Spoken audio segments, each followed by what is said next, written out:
ವಿವಾಹದ ವೇದಿಕೆಯಲ್ಲ, ಬಂಧನದ ಪರಮ ಪೂಜ್ಯ ಮಹಾಶಿವಗಳ ಪಾದಸ್ಪರ್ಶದಿಂದ ಜ್ಞಾನದ ವೇದಿಕೆ, ವಿಚಾರವಂತರ ವೇದಿಕೆ, ಬುದ್ಧಿವಂತರ ವೇದಿಕೆ. ಇದು ಅಂತಿಮ ವೇದಿಕೆಯಲ್ಲ. ಈ ವೇದಿಕೆ ತಮ್ಮೆಲ್ಲರೂ ಕೂಡ ಯಾವ ಉತ್ತರವನ್ನು ಕೊಡ್ತೈತೆ ಅಂತ ಕೇಳಿದ್ರೆ, ಇಲ್ಲಿ ಸೇರ್ತಕ್ಕಂಥ ಜನಸಾಗರವೇ ಉತ್ತರವನ್ನು ನೀಡತಕ್ಕಂಥ ವೇದಿಕೆ ಯಾವುದಾದ್ರೂ ಇದ್ರೆ ಅದು ಪುರಪ್ರವೇಶದ ಈ ಒಂದು ವೇದಿಕೆಯಲ್ಲಿ ಬಹಳ ಅದ್ಭುತವಾಗಿರ್ತಕ್ಕಂಥ ಶಕ್ತಿಯನ್ನ ಇವತ್ತಿನ ಸಮಾಜಕ್ಕೆ ನೀಡತಕ್ಕಂಥದ್ದು. ನಾವು ಬಹಳ ಆಶ್ಚರ್ಯಪಟ್ಟಿದ್ದೆ. ನಾವು ಏನ್ ನಿರೀಕ್ಷೆ ಇಟ್ಟಿದ್ದೆ ಆ ನಿರೀಕ್ಷೆಯೂ ಕೂಡ ಮೀರಿರ್ತಕ್ಕಂಥ ಭಕ್ತ ಸ್ತೋಮ ಇಲ್ಲಿ ಸರಿತಕೊಂಡಿರ್ತಕ್ಕಂಥದ್ದನ್ನು ಕಂಡಾಗ ಬಹಳ ಖುಷಿ ಆಯಿತು, ಬಹಳ ಸಂತೋಷ. ಆದ್ರೆ ಯಾವುದೋ ಒಂದು ನನ್ನ ಮನಸ್ಸಿನ ಮೂಲೆಯೊಳಗೆ ಒಂದು ಅಳತೆ ಇತ್ತು, ಒಂದು ಅಳತೆ.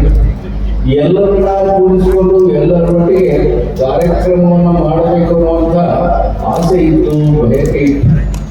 ಪರಂತು ಅದು ಈಡೇರಿಲ್ಲ ಅನ್ನುವಂಥ ಒಂದು ಸಣ್ಣದಾಗಿರ್ತಕ್ಕಂಥ ನೋವು ನನ್ನ ಮನದೊಳಗೆ ಉಳ್ಕೊಂಡಿದೆ.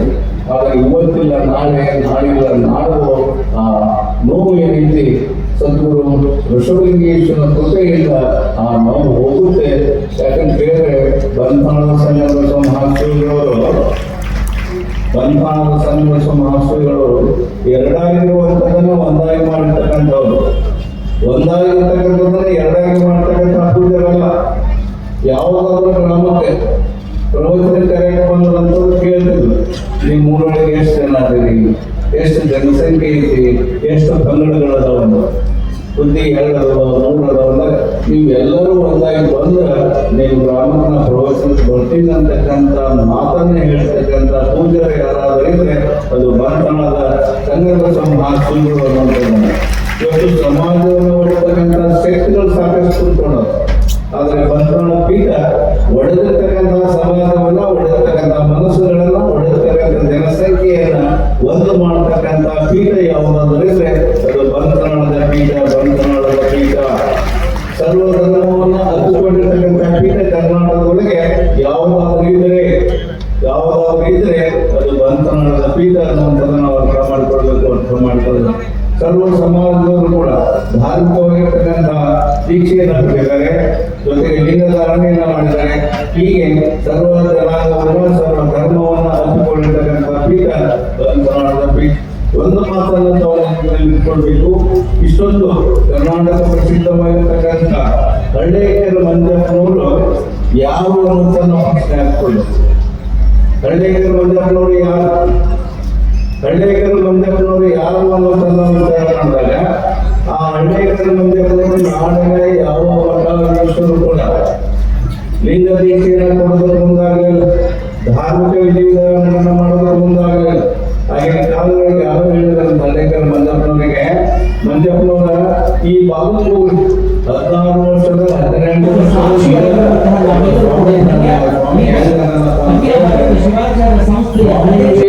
ವಿಚಾರಗಳನ್ನ ಹೊಂದಿರ್ತಕ್ಕಂಥ ಸ್ವಾಮಿಯರನ್ನ ಆ ಸ್ವಾಮಿ ಬಳಿ ನೀವು ಹೋದ್ರಿ ಅಂತಂದ್ರ ನಿಮ್ಮ ಬಯಕೆ, ನಿಮ್ಮ ಆಸೆ ಏನೈತಿ ಈಡೇರಿಸೈತಿ ಅಂತ ಹೇಳಿದ್ರು. ಅವಾಗ ಹಳ್ಳಿಕರ ಮಂಜಪ್ಪನವರು ಬಂಧನವನ್ನು ಹುಡ್ಕೊಂತ ಬಂದು ಪರಮ ಪೂಜರಿಗೆ ವಿನಯನಾಗಿ ಕೇಳ್ಕೊಂತಾರ, ಬುದ್ಧಿ ನಾನು ಹಳ್ಳಿಕರ ಮಂಜಪ್ಪ. ಅವಾಗ ಸಂತಾನಗಳು ಹೇಳ್ತಾರ, ಹಳ್ಳಿಕರ ಮಂಜಪ್ಪನವರೇ ನೀವು ಕರ್ನಾಟಕದ ಗಾಂಧಿ ಇರಿಸ್ಕೊಂಡಿರ್ತಕ್ಕಂಥವ್ರು, ಕರ್ನಾಟಕದ ಗಾಂಧಿ ಇರಿಸ್ಕೊಂಡಿರ್ತಕ್ಕಂಥವ್ರು, ನಾವು ಇಲ್ಲಿವರೆಗೆ ಬಂದಿರ್ತಕ್ಕಂಥದ್ದು ಏನು ಅಂತ ಕೇಳಿದಾಗ ಹಳ್ಳಿಕರ ಮಂಜಪ್ಪನವ್ರು ಹೇಳ್ತಾರೆ, ಬುದ್ಧಿ ನನಗೆ ವೀರಶೈವ ಧರ್ಮದ ಪ್ರಕಾರ ಲಿಂಗಧಾರಣೆ ಮಂತ್ರೋಪದೇಶ ಆಗಬೇಕಾಗೈತಿ. ನಾಡಿನ ತುಂಬೆಲ್ಲ, ರಾಜ್ಯದ ತುಂಬೆಲ್ಲ ನಾನು ಸಂಚರಿಸಿ ಬಂದಿದ್ದೇನೆ. ಯಾವ ಮಠಾಧೀಶರು ಕೂಡ ನನಗೆ ಲಿಂಗಧಾರಣೆಯನ್ನಾಗಲಿ ಮಂತ್ರೋಪದೇಶವನ್ನಾಗಲಿ ಮಾಡಿಲ್ಲ. ಅದಕ್ಕೆ ದಯವಿಟ್ಟು ನನಗೆ ಆ ಕರುಣೆಯನ್ನು ಕರುಣಿಸಬೇಕು ಅಂತ ಕೇಳ್ಕೊಂಡಾಗ ಅಪ್ಪು 1 ನಿಮಿಷ ಮೌನಮುಗ್ಧರಾಗ್ತಾರೆ ಅಂತ. ಕಾರಣ ಅಂತ ಕೇಳಿದರೆ ಹಳ್ಳಿಕರ ಮಂಜಪ್ಪನವರು ಕರ್ನಾಟಕದ ಗಾಂಧಿ ಇರಿಸಿಕೊಂಡಿರ್ತಕ್ಕಂಥವ್ರು. ಇಂಥ ಒಬ್ಬ ಮಹಾನ್ ಪುರುಷನಿಗೆ ನಾನು ಯಾವ ರೀತಿಯಾಗಿರ್ತಕ್ಕಂಥ ಧರ್ಮೋಪದೇಶವನ್ನ, ಲಿಂಗಧಾರಣೆಯನ್ನು ಮಾಡಬೇಕು ಅನ್ನುವಂಥದ್ದನ್ನ ವಿಚಾರ ಮಾಡಿ ಮೌನವಂತ ವಹಿಸಿ ಮಂತ್ರಮುಗ್ಧರಿಗೆ ಆಮೇಲೆ ಹೇಳ್ತಾರೆ. ಆಮೇಲೆ ಬಂಧನಸ್ವಾಮಿ ಹೇಳ್ತಾರೆ ಹಳ್ಳಿಕರ ಮಂಜಪ್ಪನವರಿಗೆ, ಮಂಜಪ್ಪನವರ ನಾನು ನಿಮಗೆ ಧರ್ಮದೀಕ್ಷೆ ಕೊಡ್ತೀನಿ, ನಾನು ನಿಮಗೆ ಧರ್ಮದೀಕ್ಷೆಯನ್ನು ಕೊಡ್ತೀನಿ. ನಂದು ಒಂದು ಏನು ಕಲಾರಪ್ಪ ಅಂತ ಹೇಳಿದ್ರೆ, ನಾನು ನಿಮಗೆ ಧರ್ಮದೀಕ್ಷೆ ಕೊಡ್ತೇನೆ, ನೀವು ನನಗೆ ತಿರುಗಿ ರಾಷ್ಟ್ರೀಯ ದೀಕ್ಷೆಯನ್ನ ಕೊಡಬೇಕು ಅನ್ನುವಂಥ ಮಾತನ್ನ ಬಂತಾಳ ಶಿವಗಳು ತೆಗೆದುಕೊಂಡು ಅವತ್ತು ಹಳ್ಳಿಕರ ಮಂಜಪ್ಪನವರಿಗೆ ಬಂತಾಳ ಶಿವಗಳು ಧರ್ಮ ದೀಕ್ಷೆಯನ್ನ ಕೊಟ್ಟರು. ಹಳ್ಳಿಕರ ಮಂಜಪ್ಪನವರಿಂದ ರಾಷ್ಟ್ರೀಯ ದೀಕ್ಷೆಯನ್ನ ಪಡ್ಕೊಂಡು ರಾಷ್ಟ್ರೀಯ ದೀಕ್ಷೆಯನ್ನ ಪಡ್ಕೊಂಡಿರ್ತಕ್ಕಂಥ ಪೂಜ್ಯರು ತಮ್ಮ ಜೀವಿತದ ಅವಧಿಯವರೆಗೂ ಕೂಡ ಸ್ವಾಧೀನತೆಗೆ ಕಾವ್ಯನ ಕೊಟ್ಟಿರ್ತಕ್ಕಂಥ ಏಕಮೇವ ಪೂಜೆಗಳಾದರೆ ಅದು ಬಂತಾಳ ಶಿವರು. ಬಂತಾಳ ಶಿವ ಹಳ್ಳಿಕರ ಮಂಜಪ್ಪನವರು ಯಾರು? ಹಳ್ಳಿಕರ ಮಂಜಪ್ಪನವರಿಗೆ ತಾಯಿ ಹೆಸರು ಮಾತ್ರ ಮಂಜಮ್ಮ. ತಾಯಿ ಹೆಸರು ಮಂಜಮ್ಮ. ತಂದೆ ಇಲ್ಲದೆ ಹುಟ್ಟಿರ್ತಕ್ಕಂಥ ಮಂಜಪ್ಪನವರನ್ನು ನಾವು ಇವತ್ತು ಏನಂತ ಕರೀತಾ ಇದ್ದೀವಿ? ದಾಸಿಯ ಪುತ್ರ ಅಂತ ಕರೀತೀವಿ. ಅಂತಹ ದಾಸಿಯ ಪುತ್ರನನ್ನು ಕೂಡ ಈ ನಮ್ಮ ಶ್ರೀಮಠ ಏನೈತಿ ಲಿಂಗ ದೀಕ್ಷೆಯನ್ನ ವೇಷದ ಪದ್ಧತಿಯ ಪ್ರಕಾರವಾಗಿ ಮಂತ್ರೋಪದೇಶವನ್ನು ಮಾಡತಕ್ಕಂಥ ವಿಶಾಲವಾಗಿರ್ತಕ್ಕಂಥ ಮನೋಭಾವನೆಯನ್ನು ಹೊಂದಿರತಕ್ಕಂಥದ್ದು ಯಾವುದು ಅಂದರೆ ಅದು ಬಂಧನದ ಪೀಠ ಅನ್ನುವಂಥದ್ದು ನಾವು ಬಹಳಷ್ಟು ಸಂತೋಷದಿಂದ ಹೇಳೋಣ. ಆ ವಿಷಯಗಳಿಗೆ ನಮ್ಮ ರಾಜ್ಯದ 8 ದಿಕ್ಕುಗಳಲ್ಲಿ ಕೂಡ ಪೂಜ್ಯರ ಕೀರ್ತಿ ಏನಿದೆ, ಪೂಜ್ಯರು ಮಾಡತಕ್ಕಂಥ ಕಾರ್ಯಗಳಿಗಲ್ಲವ ಇವತ್ತು ಪೂಜ್ಯರು ಕಾಣದೇ ಇದ್ದರೂ ಕೂಡ ಅವರು ಮಾಡಿರ್ತಕ್ಕಂಥ ಕಾರ್ಯ ಸಾಧನೆಗಳೇನದವ, ಈ ಸಮಾಜಕ್ಕೆ ನೀಡ್ತಕ್ಕಂಥ ಕೊಡುಗೆಗಳೇನದವ ಅದು ಇವತ್ತಿನವರೆಗೂ ಕೂಡ ಏನಾಗಿದ್ದಾವೆ ಅಂತ ಹೇಳಿದ್ರೆ ಶಾಶ್ವತವಾಗಿದ್ದಾವೆ, ಸ್ಮರಣೆಯನ್ನು ಮಾಡ್ತಾರೆ. ಪೂಜ್ಯರು ಯಾವುದರ ಮೇಲೆ ಬಹಳಷ್ಟು ಪ್ರೀತಿಯನ್ನು ಹೊಂದಿದ್ರು ಅಂತ ಹೇಳಿದ್ರೆ ಶಿಕ್ಷಣದ ಮೇಲೆ ನಾವೆಲ್ಲರೂ ಕೊಟ್ಟಿರ್ತಕ್ಕಂಥ ಷಡಕ್ಷರಿ ಮಹಾಮಂತ್ರವನ್ನು ಪಠನೆ ಮಾಡಿದರೆ, ನಾವು ಗುರುಗಳು ಕೊಟ್ಟಿರ್ತಕ್ಕಂತಹ ಮಹಾಮಂತ್ರವನ್ನು ಪಠನೆ ಮಾಡಿದರೆ ಬಂಧಾಳಿಸುವರು ಯಾವ ಮಹಾಮಂತ್ರವನ್ನು ಪಠನೆ ಮಾಡ್ತಾ ಇದ್ರು ಅಂತ ಹೇಳಿದ್ರೆ ಜೀವಂತವಾಗಿರ್ತಕ್ಕಂಥ ವಿದ್ಯಾರ್ಥಿಗಳೇ ದೇವರು, ವಿದ್ಯಾಲಯಗಳೇ ದೇವಾಲಯಗಳಂತಕ್ಕಂಥ ಮಹಾಮಂತ್ರವನ್ನು ಮಾಡಿ ಪ್ರತಿಯೊಂದು ಹಳ್ಳಿಯಲ್ಲೂ ಕೂಡ ಶಿಕ್ಷಣ ಸಂಸ್ಥೆಗಳನ್ನು ತೆರೆದಿರ್ತಕ್ಕಂಥ ಕೀರ್ತಿಗೆ ಭಾಗನಾಗಿರ್ತಕ್ಕಂಥವರು ಬಂತಾಳ ಶಿವರು. ಇವತ್ತು ಎಲೆಯ ಪ್ರವಚನಿಗೆ ಹೋಗಿ ಏನೊಂದು ಸಂಗ್ರಹವಾಗಿರ್ತಕ್ಕಂಥದ್ದು ಇರ್ತೈತಿ ಅದನ್ನು ಯಾವತ್ತೂ ಕೂಡ ಮಠಕ್ಕೆ ತರದೇ ಇರತಕ್ಕಂಥ ಸ್ವಾಮಿ ಅದೇ ಗ್ರಾಮದೊಳಗೆ ಶಿಕ್ಷಣ ಸಂಸ್ಥೆಯನ್ನು ನಿರ್ಮಾಣ ಮಾಡಿ ಕಡಿಮೆ ಬಿದ್ದರೆ ತಮ್ಮ ಕೈಯಿಂದ ಕೊಟ್ಟು ಬಂದಿರತಕ್ಕಂಥ ಪೂಜ್ಯರು ಒಂದು ವೇಳೆ ಪೂಜ್ಯ ಸಂಘರ್ಷರು ಮನಸ್ಸು ಮಾಡಿ ಸಂಗ್ರಹವಾಗಿರ್ತಕ್ಕಂಥದ್ದನ್ನೆಲ್ಲವನ್ನ ತಂದಿದ್ದರೆ ಬಂಧನಾಳ ಮಠಕ್ಕೆ ತಂದಿದ್ದರೆ ಇವತ್ತು ಬಂಧನಾಳ ಮಠ ಕಲ್ಲಿಂದ ಇರ್ತಿರ್ಲಿಲ್ಲ, ಬಂಗಾರದ ಇಟ್ಟಂಗಿಗಳಿಂದ ಕೂಡಿಟ್ಟಿತ್ತು, ಬಂಗಾರದ ಇಟ್ಟಂಗಿಗಳಿಂದ ಕೂಡಿತು ಅಂತ ಮನಸ್ಸನ್ನು ಬಂಧನಾಳಿಸುವ ಮಾಡಲಿಲ್ಲ. ಆ ಕಾರಣಕ್ಕಾಗಿ ಅಕ್ಕಮದಿ ಒಂದು ಮಾತನ್ನು ಹೇಳ್ತಾಳೆ, ಬೆಟ್ಟದ ಮೇಲೊಂದು ಮನೆಯ ಮಾಡಿ ಇವಾಗ ಮೃಗಗಳಿಂದಂತೆಯ ಸಂತೆಯೊಳಗೊಂದು ಮನೆಯ ಮಾಡಿ ಶಬ್ದಕ್ಕೆ ನಾಚಿದಡಂತೆಯ ಸಮುದ್ರದ ತೀರದಲ್ಲೊಂದು ಮನೆಯ ಮಾಡಿ ನೆರೆ ದೊರೆಗಳಿಗೆಂದೆಯ ಚನ್ನಮಲ್ಲಿಕಾರ್ಜುನೆಯ ಲೋಕದೊಳಗೆ ಹುಟ್ಟಿ ಬಂದ ಬಳಿಕ ಸ್ತುತಿ ನಿಂದೆಗಳು ಬಂದರೆ ಸಮಾಧಾನಿಯಾಗಿರಬೇಕು ಅನ್ನುವಂಥ ಮಾತನ್ನ ಹೇಳಿದಾಳಲ್ಲ. ಈ ಸ್ತುತಿನಿಂದೆಗಳು ಬರುವಂತದ್ದು ಏನೈತಿ, ಟೀಕೆ ಟಿಪ್ಪಣಿಗಳೇನೈತಿ, ವ್ಯಕ್ತಿತ್ವವನ್ನ ಹಾಳು ಮಾಡುವಂಥದ್ದು ಏನೈತಿ, ಅದು ಇವತ್ತಿನದಲ್ಲ, 20ನೇ ಶತಮಾನದಲ್ಲ, 21ನೇ ಶತಮಾನದಲ್ಲ, 12ನೇ ಶತಮಾನದಲ್ಲ ನಡೆದುಕೊಂಡು ಬಂದಿರುವಂಥದ್ದು ಇವತ್ತಿನ ಇದೆ, ಮುಂದೂ ಕೂಡ ಇರ್ತೇವೆ. ಅಂತಹ ಒಂದು ಒಳ್ಳೆಯ ಕಾರ್ಯವನ್ನ ಮಾಡುವಾಗ ಬರುವಂತ ಲೋಪಗಳಿಗೆ ಏನದವ ಯಾವುದೇ ಇದಕ್ಕೂ ಕೂಡ ನಾವು ಕಿವಿ ಕೊಡದೇನೆ ನಾವು ಇಟ್ಟಿರ್ತಕ್ಕಂಥ ನಿಷ್ಠೆ, ಶ್ರದ್ಧೆ, ಭಕ್ತಿಯನ್ನ ಇಟ್ಕೊಂಡು ಹೋದ್ವಿ ಅಂತಂದ್ರೆ ಇವತ್ತು ನಾವು ನಮ್ಮ ಮಠದ ಕೀರ್ತಿಯನ್ನ ಇವತ್ತು ಬಹಳ ಎತ್ತರಿಗೆ ಒಂದು ಇದಕ್ಕೆ ಸಾಧ್ಯ ಐತಿ ಅನ್ನುವಂಥದ್ದನ್ನ ನಾವು ಅರ್ಥೈಸಿಕೊಳ್ಳೋಣ.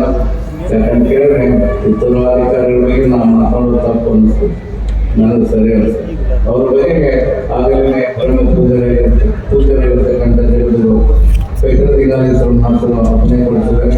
ಜೊತೆಗೆ ನಮ್ಮವರಾಗಿರ್ತಕ್ಕಂಥ ಪೂಜೆಗಳಿದ್ದಾರೆ, ಹಾಗೆಯೇ ನಮ್ಮವರಾಗಿರ್ತಕ್ಕಂಥ ಪೂಜೆಗಳು ಕೂಡ ಇರುವಾಗ ಅವುಗಳೆಲ್ಲವನ್ನು ನಾವು ಕೇಳ್ಕೊಂಡಿದ್ದೀವಿ, ತಾವು ಕೂಡ ಕೇಳ್ಕೊಂಡಿದ್ದೀವಿ.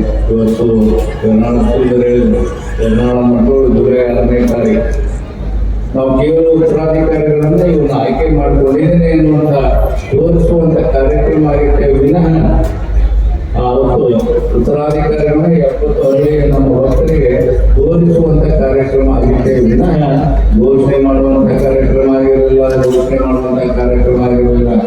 ನಾವು ಘೋಷಣೆ ಮಾಡಲಿಲ್ಲ, ನಾವು ಉತ್ತರಾಧಿಕಾರಿಗಳನ್ನ ಘೋಷಣೆ ಮಾಡಲಿಲ್ಲ. ಘೋಷಣೆ ಮಾಡಿರ್ತಕ್ಕಂಥವ್ರು ಯಾರು ಅಂತ ಹೇಳಿದ್ರೆ ಬಂತಾಳ ಪೀಠದ ಸರ್ವಧರ್ಮದ ಜನಾಂಗ ಏನೈತಿ, ಇವರೇ ನಮ್ಗೆ ಬೇಕು, ಇವರೇ ನಮ್ಗೆ ಬೇಕು ಅನ್ನುವಂಥ ಘೋಷಣೆಯನ್ನು ಮಾಡ್ತಕ್ಕಂಥವರು ಭಕ್ತ ಸ್ತೋಮದ ಆಸೆ ಆಕಾಂಕ್ಷಿಗಳಿಗೆ, ಅವರ ಇಚ್ಛೆಗಳಿಗೆ ನಾವು ತಲೆ ಬಾಳಬೇಕಾಗುತ್ತೆ. ಯಾಕಂದ್ರೆ ಒಂದು ಮಾತನ್ನ ನಾನು ಹೇಳ್ತೇನೆ, ಯಾವುದೇ ವೇದಿಕೆಯಲ್ಲಿ ಕೂಡ ಮಠ ಮಾನ್ಯಗಳಿಗೆ ನಾವು ಹೊಂದಿರತಕ್ಕಂಥ ಆಸ್ತಿ ಏನಿದೆ, ಬಂಗಾರ ಏನೈತಿ, ಸಿಂಹಾಸನ ಏನೈತಿ, ಇದು ಶಾಶ್ವತವಾಗಿರುವಂತದ್ದಲ್ಲ. ಇದು ಶಾಶ್ವತವಾಗಿರುವಂತದ್ದಲ್ಲ. ಯಾವ ಸರ್ಕಾರ ಬಂದು ಇದನ್ನೆಲ್ಲ ಕಸುವಂತ ಹೇಳಕ್ಕಾಗಲ್ಲ. ನಿಜವಾಗಿರ್ತಕ್ಕಂಥ ಮಠಗಳ ಆಸ್ತಿ ಯಾವುದು ಅಂತ ಹೇಳಿದ್ರೆ ಭಕ್ತ ಸ್ತೋಮ ಏನೈತಿ, ಭಕ್ತ ಸ್ತೋಮವೇ ಶಾಶ್ವತವಾಗಿರ್ತಕ್ಕಂಥ ಆಸ್ತಿ ಅನ್ನುವಂಥ ಮಂತ್ರವನ್ನ ಅರ್ಥ ಮಾಡ್ಕೊಂಡಿರ್ತಕ್ಕಂಥವ್ರು ನಾನು ಏನಾದರೂ ಮಾಡ್ತಾ ಇದ್ರೆ, ನನ್ನಿಂದ ಏನಾದರೂ ನಡೀತಾ ಇದ್ರೆ ಅದು ನನ್ನದಲ್ಲ. ಕರ್ತರು ಋಷಭಲಿಂಗೇಶ್ವರ ಮಹಾಸ್ವಾಮಿಯ ಕರುಣೆ ಅನ್ನುವಂಥದ್ದನ್ನು ನಾನು ಅರ್ಥ ಮಾಡ್ಕೊಂಡಿದ್ದೇನೆ. ಸಾಧಿಸುವಲ್ಲಿ ತಾವೆಲ್ಲರೂ ಇವತ್ತು ಇಷ್ಟೊಂದು ಅಪಾರವಾಗಿರ್ತಕ್ಕಂಥ ಭಕ್ತ ಸ್ತೋಮ ಸೇರಿ ಪ್ರವೇಶದ ಕಾರ್ಯಕ್ರಮವನ್ನು ತಾವೆಲ್ಲರೂ ಬಹಳಷ್ಟು ಭಕ್ತಿ ಶ್ರದ್ಧೆ ನಿಷ್ಠೆಯಿಂದ ಮಾಡಿರ್ತಕ್ಕಂಥ ನೋಡಿಕೊಂಡಾಗ ಎಲ್ಲರೂ ಇಷ್ಟಪಡ್ತಾ ಇದ್ದಾರೆ. ಇಲ್ಲಿ ಸೇರ್ತಕ್ಕಂಥ ಪೂಜೆಗಳೆಲ್ಲ ಇಲ್ಲಿ ವೈಭವ ನೋಡ್ಕೊಂಡಾಗ ಏನು ಇದ್ದಾರೆ ಅಂತ ಹೇಳಿದ್ರೆ ಇದು ಪ್ರವೇಶವಲ್ಲ, ಬಹುಶಃ ಇದು ಪಟ್ಟಾಧಿಕಾರ ಮಹೋತ್ಸವ ಅಂತಕ್ಕಂಥ ಭಾವನೆ ಪ್ರತಿಯೊಬ್ಬ ಭಕ್ತರಲ್ಲಿ ಮೂಡೈತಿ.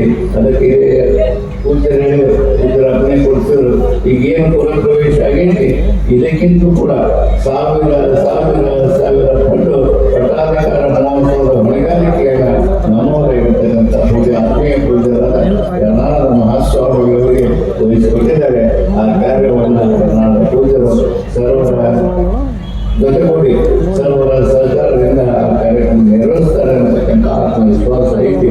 ಅದರ ಜೊತೆಗೆ ಲಿಂಗಾಲೇಶ್ವರ ಮಹಾದೇವರು ಕೂಡ ನಮಗೆ ತಲೆಗೆ ಹೆಗಲಾಗಿ ಜೊತೆಗೆ ಕೈಯಿಂದ ಜೋಡಿಸ್ತಕ್ಕಂಥ ಪೂಜೆ ಇರ್ತಾರೆ ಅಂತಕ್ಕಂಥ ಆತ್ಮವಿಶ್ವಾಸ ಆ ಕಾರ್ಯಕ್ರಮ ನೆರವೇರಿಸ್ತಕ್ಕಂಥ ಮಾತನ್ನು ಹೇಳುವುದರ ಜೊತೆಗೆ ಇವತ್ತು ಪ್ರತಿಯೊಂದು ಗ್ರಾಮದವರು ಕೂಡ ತಮ್ಮನ್ನೇ ತಾವು ಯಾವುದನ್ನು ಕೂಡ ನಾನು ಹೇಳಿಲ್ಲ, ತಮ್ಮನ್ನೇ ತಾವು ಸ್ವಯಂ ಸೇವಕರಾಗಿ ಯಾರು ಎಡೆ ಮಾಡಿದ್ದಾರೆ, ಯಾರು ಪ್ರಸಾದ ಸೇವೆಯಲ್ಲಿ ತೊಡಗಿದ್ದಾರೆ, ಯಾರು ನೀರಿನ ವ್ಯವಸ್ಥೆಯನ್ನು ಮಾಡಿದ್ದಾರೆ, ಯಾರು ಮೆರವಣಿಗೆ ವ್ಯವಸ್ಥೆಯನ್ನು ಮಾಡಿದ್ದಾರೆ, ಯಾರು ಹಣ್ಣುಗಳನ್ನು ತೋರುವಂಥ ವ್ಯವಸ್ಥೆಯನ್ನು ಮಾಡಿದ್ದಾರೆ, ಯಾರು ಮದ್ದು ತೋರುವಂಥ ವ್ಯವಸ್ಥೆಯನ್ನು ಮಾಡಿದ್ದಾರೆ. ಪರೋಕ್ಷವಾಗಿಯೂ ಜೊತೆಗೆ ಅಪರೋಕ್ಷವಾಗಿಯೂ ಈ ಒಂದು ಬೃಹತ್ ಕಾರ್ಯಕ್ರಮದಲ್ಲಿ ಸೇವೆಯನ್ನು ಸಲ್ಲಿರ್ತಕ್ಕಂಥ ತಮ್ಮೆಲ್ಲರೂ ಕೂಡ ಅನಂತವಾಗಿರ್ತಕ್ಕಂಥ ಕೃತಜ್ಞತೆಗಳನ್ನು ಸಲ್ಲಿಸುವ ಜೊತೆಗೆ ನನಗೆ 2 ಮಾತುಗಳನ್ನು ವಿರಾಮವನ್ನು ನೀಡ್ತಾರೆ.